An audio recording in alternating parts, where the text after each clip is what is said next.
Leitura dos Escritos Sagrados do livro Evangelho do Céu, volume 3, Reino Divino. Explicações de Meixo Sama sobre doutrina. Sempre ouço falarem que na messiânica não existe doutrina. Tal comentário advém do fato de as pessoas a entenderem apenas como uma religião igual às demais existentes. Na verdade, ela não constitui somente um credo, por isso, torna-se desnecessário estabelecer normas de conduta ou regulamentos a serem seguidos. Em primeiro lugar, a própria palavra doutrina não engloba a ideia exata daquilo que realmente pretendo. A messiânica vai além dos simples preceitos ensinados até agora pelas outras religiões. Estas, embora possuindo teorias bem elaboradas, não foram capazes de transformar as condições de vida do ser humano. Daí a razão de os sofrimentos continuarem. Ultimamente, o jornal Shizuoka Minpo começou a escrever alguns artigos falando a respeito do meu trabalho. Num deles, o autor lembra algo muito interessante. Quando jovem, discutia numa reunião de estudos sobre a Bíblia Católica a respeito de milagres nos quais não conseguia acreditar. Apagou então todas as referências feitas a eles, tornou a ler a Bíblia e percebeu que não era mais um livro religioso, mas apenas um compêndio de moral.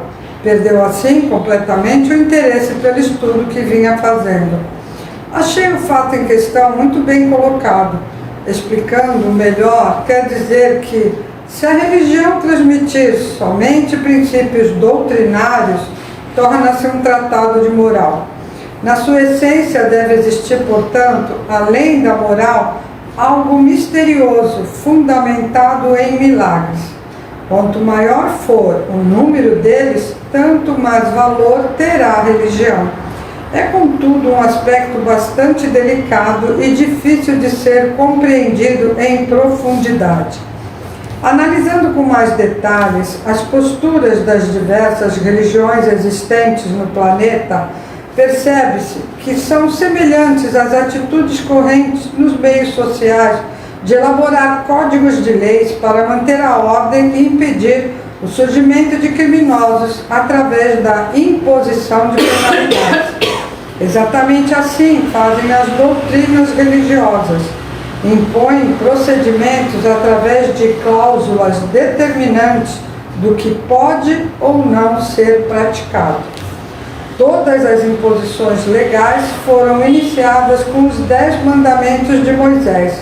São eles as primeiras determinações em forma de leis, prescrevendo o que as pessoas deviam fazer sob pena de serem castigadas, caso houvesse transgressão. Por outro lado, as penalidades impostas pelas leis de caráter religioso estão ligadas à parte espiritual. Não se trata, portanto, de castigos físicos. Por exemplo, a Bíblia diz que só pelo fato de pensar em outra mulher já se está cometendo adultério. Quer dizer, então, qualquer um que tenha pensamentos de traição estará sendo submetido a uma espécie de tortura espiritual. Não pretende, entretanto, incentivar a prática de atos perversos. Deseja apenas ensinar que ninguém deve deixar de praticar maldades por medo de castigo. Se agir assim, estará tendo uma atitude semelhante a de quem se sacrifica para não tomar bebidas alcoólicas por as considerar veneno. O certo, neste caso, é apenas não as ingerir por uma decisão pessoal consciente, sem temer consequência alguma. Fica bastante claro, portanto, que as religiões regidas por normas pré-estabelecidas ainda se encontram num plano bem inferior. As crenças de caráter superior não precisam de mandamentos. Os seus adeptos abandonam os hábitos insensatos simplesmente porque querem, desejam seguir o caminho do bem. Na verdade, quem comete erros gosta de permanecer no nível das iniquidades. Os desonestos, por exemplo, sentem-se bem na prática da corrupção. A eles é mais agradável ganhar dinheiro de forma ilícita, na clandestinidade. Além de não serem pessoas verdadeiras, vivem espiritualmente no plano infernal. Possuem ainda uma natureza animal bastante acentuada e por isso têm muito pouco sentimento humano puro. Daí tornarem-se perigosos e precisarem ser regidos por leis. Mesmo assim, apesar de estarem numa jaula, a quebram sem receio algum. Se fossem bons, jamais agiriam dessa forma e, portanto, não necessitariam de regulamentos. Falando claramente, os corruptos, bem como os que pautam sua vida pelo orgulho, tais como políticos, eruditos e todos aqueles que se comprazem em perversidades do ponto de vista espiritual, se encontram num plano bem inferior. Uma alma pura, nobre, não pratica nada errado, nunca vai precisar de leis ou temer castigos. Simplesmente não vê prazer nos atos maldosos, mas usufrui de imensa alegria promovendo o bem, fazendo os outros felizes. Portanto, mesmo não sendo vigiados, nada fazem de errado. De fato, uma alma digna, em momento algum, se preocupa com penalidades. O objetivo principal da messiânica sempre foi criar o homem verdadeiro. Naturalmente, torna-se quase impossível gerar de imediato seres tão maravilhosos. Faz-se ainda necessária a existência de alguns princípios doutrinários, mas a meta primordial está além, num nível superior. Daí o motivo de eu falar que a messiânica não é apenas uma religião.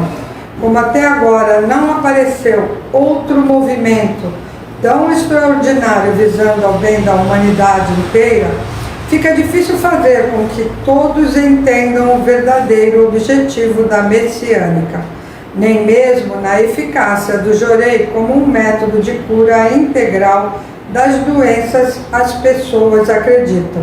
Embora, diante de resultados evidentes, a maioria quer entendê-los apenas através da lógica, usando, portanto, um método inferior de interpretação da verdade.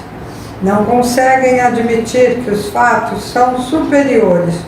De outra parte, os intelectuais, em vez de pesquisarem, simplesmente negam, porque não encontram explicações coerentes com a sua maneira de pensar.